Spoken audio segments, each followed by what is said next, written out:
जय हिंद दोस्तों, वंदे मातरम। दिल्ली क्राइम्स, जिसको कि इंटरनेशनल लेवल पर अवार्ड वगैरह मिले थे, उसका सीजन 2 सबके सामने आ चुका है। इसका रिव्यू लेकर मैं आपके सामने आया हूँ। रिव्यू काफ़ी अच्छा है। मतलब ऐसा नहीं है कि ओवर द टॉप आपको यहाँ पर बहुत कुछ मिलने वाला है और आप सोचोगे कि नहीं यार, भैंस की टांग जो का बना दिया है लोगों ने। ऐसा नहीं है, बिल्कुल एकदम नॉर्मल बैलेंस टाइप की वेब सीरीज़ है ये। लेकिन हाँ, इसको देखकर फिर भी आप लोगों को अच्छा लगेगा। तो बिना टाइम वेस्ट किए सीधे चलते हैं इसके रिव्यू की तरफ। ज़रा बात करते हैं क्या कुछ है इस शो में और क्या कुछ आप इससे एक्सपेक्ट कर सकते हैं। और सबसे आखिरी में, टाइम इन्वेस्ट करना सही रहेगा या नहीं। दिल्ली का एक बहुत बड़ा तबका है जो रहता है बस्तियों में, पर काम उनके लिए करता है जो कि दिल्ली के महलों में रहते हैं। ऐसे शहर की पुलिसिंग करना बहुत ही पेचीदा काम है। इस मूल विचार के साथ बनी नेटफ्लिक्स की सीरीज दिल्ली क्राइम्स को जब 2 साल पहले एमी पुरस्कारों में सर्वश्रेष्ठ ड्रामा सीरीज का पुरस्कार मिला, तो ये हिंदी मनोरंजन जगत के लिए एक लंबी छलांग थी। दुनिया को भारत की राजधानी की एक अलग तस्वीर दिखाने वाली इस सीरीज का अब दूसरा सीजन सामने आया है। सीरीज सिर्फ दिल्ली के अपराधों, इनके अपराधियों और इन अपराधियों में काम करने के तौर तरीकों की ही पड़ताल नहीं करती, बल्कि ये सीरीज दिल्ली पुलिस के अफसरों और जवानों के उन हालातों को भी करीब से दिखाने की कोशिश करती है जिनके तहत ये लोग काम करते हैं। इसके बाद अखबारों और न्यूज़ चैनलों की कुछ ना कुछ सनसनी खोजती रहने वाली आंखें, माथातों और उनके अधिकारियों के बीच बनते बिगड़ते रिश्तों की भी कुछ ऐसी कहानियां हैं जो कि पुलिस वाले भी खुद किसी तरह से कह नहीं पाते। वेब सीरीज दिल्ली क्राइम्स का सीजन 2 सीधे अपने मुद्दे पर आता है। जो भी किरदार है वो पहले सीजन के ही जाने पहचाने हैं, लिहाजा उनका अतीत या उनका वर्तमान सजाने की सीरीज ने बिल्कुल भी कोशिश भी नहीं करी और टाइम वेस्ट भी नहीं किया गया। ये सीरीज कहानी की आंखों में आंखें डालकर घूमते कैमरे के साथ फुर्ती से आगे बढ़ती है। सीरीज देखते समय अपराधियों से घिन भी आपको होगी, पुलिस वालों से सहानुभूति भी होगी और सिस्टम से नाराजगी का भी मन करेगा।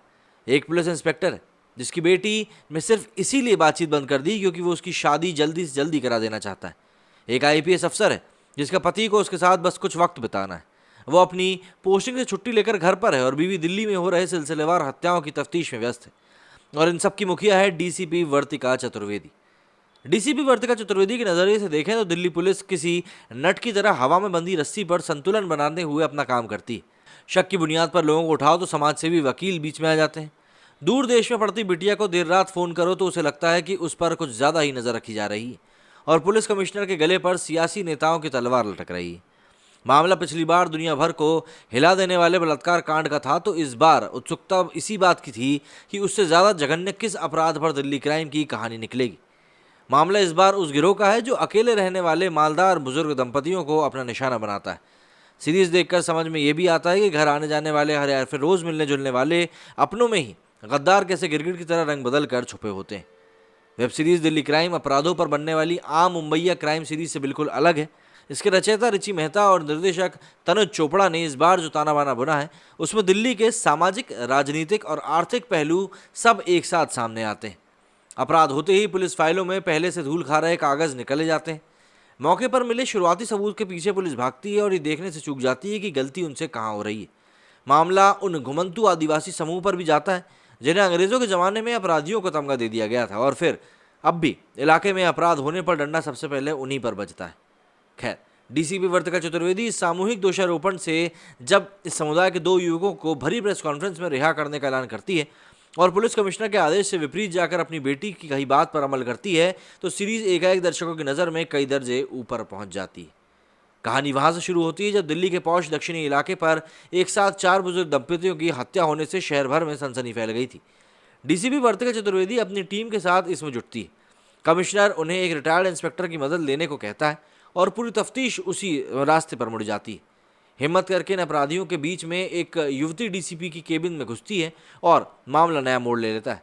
इसके बाद तफ्तीश के नए एंगल निकलते हैं और चोरी हुए जेवरों की बिक्री में मामला खुलना शुरू होता है और पहुंचता है वहां जहां पर झूठे दिलासों और उम्मीदों के तार तार होने पर सब कुछ जल्दी जल्दी हासिल कर लेने में लगी पीढ़ी की मानसिकता एक बुरे तरीके से सबके सामने आती है। कामयाबी के शॉर्टकट अक्सर दुर्घटनाएं कराते हैं। वेब सीरीज दिल्ली क्राइम इसी की कहानी कहते हुए अपने विराम पर वहां पहुंचती है जहां डीसीपी वर्तिका चतुर्वेदी को प्रमोशन मिलता है और पोस्टिंग मिलती है किसी दूर दराज के इलाके में। और साथ में मिलता है ये सबक कि हिम्मत और हौसला दिखाने की कीमत तो तुमको चुकानी ही पड़ेगी।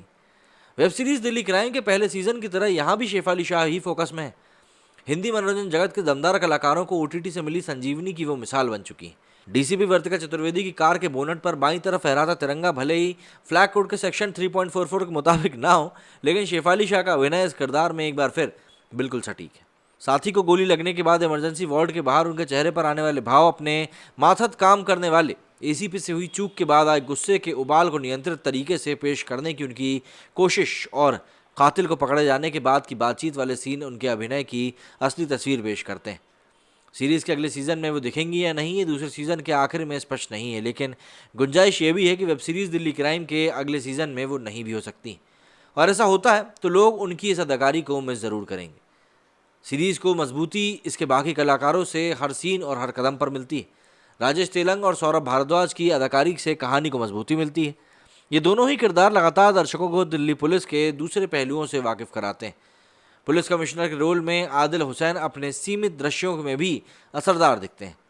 ट्रेनी से एसीपी बनी रसिका दुग्गल का अभिनय अलग लेवल का है। राजधानी में बढ़ते अपराधों की तफ्तीश में लगी पुलिस अफसर और एक फौजी अफसर की बीवी का किरदार सीरीज़ को मानवीय दृष्टिकोण भी प्रदान करता है।